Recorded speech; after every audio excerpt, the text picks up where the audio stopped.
Hello everybody, welcome back to my YouTube channel. Today in this video I am talking about Upstart holding stock.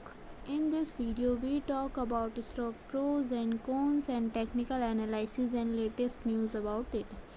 Stock is trading at 36.64 US dollar with 5.71% negative in a day.